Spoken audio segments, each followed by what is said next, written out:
আসসালামু আলাইকুম ভিউয়ার্স। আজকে আপনাদেরকে করে দেখাবো খুবই মজাদার আর সহজভাবে বানানো একটি স্প্যাগেটি রেসিপি, চিজি স্প্যাগেটি। খুব সামান্য উপকরণ দিয়েই আপনারা এটিকে বানিয়ে নিতে পারেন খুব সহজভাবেই। চলুন দেখে নিই কীভাবে বানালাম। জ্যাজ কুকিং স্টুডিও থেকে আমি ফারজানা, সাথেই থাকুন। চিজি স্প্যাগেটি রান্না করার জন্যে স্প্যাগেটি সিদ্ধ করে নিতে হবে, তাই আমি একটি প্যানে পানি গরম দিয়েছি। পানি গরম হতে হতে আমি একটি সস বানিয়ে নিচ্ছি। এখানে আমি নিয়েছি 3 টেবিল চামচ পরিমাণ টমেটো কেচাপ। এটা আসলে আপনারা স্বাদ অনুযায়ী নিয়ে নেবেন। দিয়ে দিচ্ছি প্রায় 2.5 থেকে 3 টেবিল চামচ পরিমাণ ডার্ক সয়া সস। দিয়ে দিব প্রায় 2 টেবিল চামচ পরিমাণ রাইস ভিনেগার। দিয়ে দিচ্ছি সেসেমি অয়েল প্রায় 1.5 টেবিল চামচ।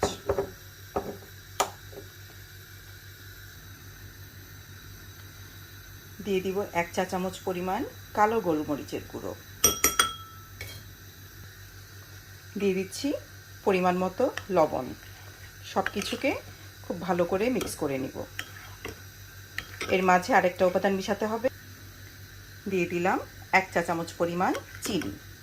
এখন সব কিছুকে ভালো মতো মিশিয়ে একটি পাশে রেখে দিচ্ছি। আমার সস তৈরি হয়ে গেল। আমার প্যানের পানি তো বলক চলে এসছে। এখানে আমি দিয়ে দিব পরিমাণ মতো একটু লবণ আর সামান্য একটু তেল দিয়ে দিয়েছি, যাতে পাস্তাগুলো একটা আরেকটার গায়ে লেগে না যায়। এখন আমি গরম পানির মধ্যে স্প্যাগেটিগুলোকে ছেড়ে দিচ্ছি। স্প্যাগেটি দিয়ে দিয়েছি সেদ্ধ হওয়ার জন্যে। এখন আমি ঢেকে রাখবো যাতে সেদ্ধটা তাড়াতাড়ি হয়ে যায়। স্প্যাগেটিগুলো সিদ্ধ হয়ে গেছে এবং প্রপারভাবে সিদ্ধ হয়েছে। মনে রাখবেন, কোনোভাবেই ওভার কুক করা যাবে না, মানে খুব বেশি সেদ্ধ করা যাবে না। এখন আমি একটা স্ট্রেনারের সাহায্যে স্প্যাগেটিগুলোকে আমি স্ট্রেন করে নিব আর ঠান্ডা পানি দিয়ে ভালো করে একটু ধুয়ে নিব, যাতে এটা আরও কুক হতে না থাকে। ওকে, এগুলোকে আমি পানি ঝরা দিয়ে ঠান্ডা পানি দিয়ে ধুয়ে আমি এই ছাঁকনির মধ্যেই রেখে দিলাম। প্যানটাকে আবার চুলায় বসিয়ে দিলাম। এর মাঝে এখন দিয়ে দিব পরিমাণ মতো রান্নার তেল। তেল দিয়ে দিয়েছি। এখন এই গরম তেলের মাঝে দিয়ে দিব 2টা রসুনের কোয়াকে আমি একটু কুচি করে নিয়েছি। রসুনের ফ্লেভারটা স্প্যাগেটিতে খুবই ভালো লাগে।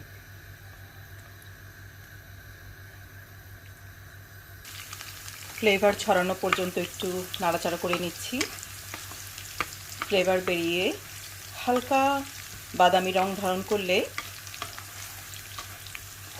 এর মাঝে আমি ধুয়ে রাখা স্প্যাগেটিগুলো দিয়ে দিব।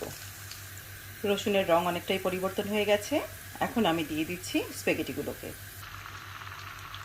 রসুন তেলের সাথে স্প্যাগেটিগুলোকে মিশিয়ে নিলাম। এখন এর মাঝে আমার আগে থেকে বানিয়ে রাখা যে সসটা, এই সসটার পুরোটাই আমি ভালো করে মিক্স করে নিব।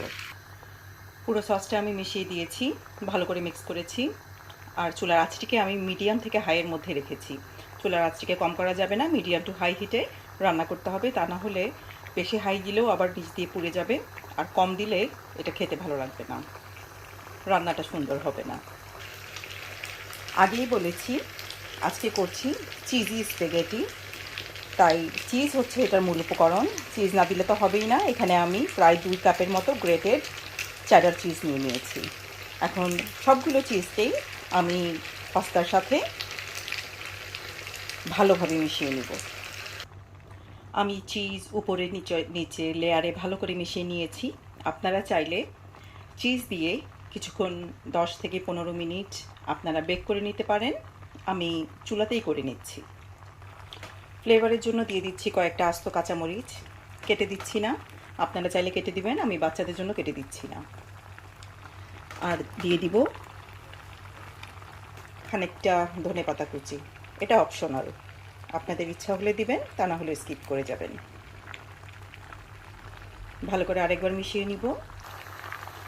হয়ে গেল তৈরি মজাদার চিজি স্প্যাগেটি। তুলে নিচ্ছি একটি সার্ভিং ডিশে। হয়ে গেল ভীষণ মজার চিজি স্প্যাগেটি। আশা করি আজকের এই রেসিপিটি আপনাদের ভালো লেগেছে।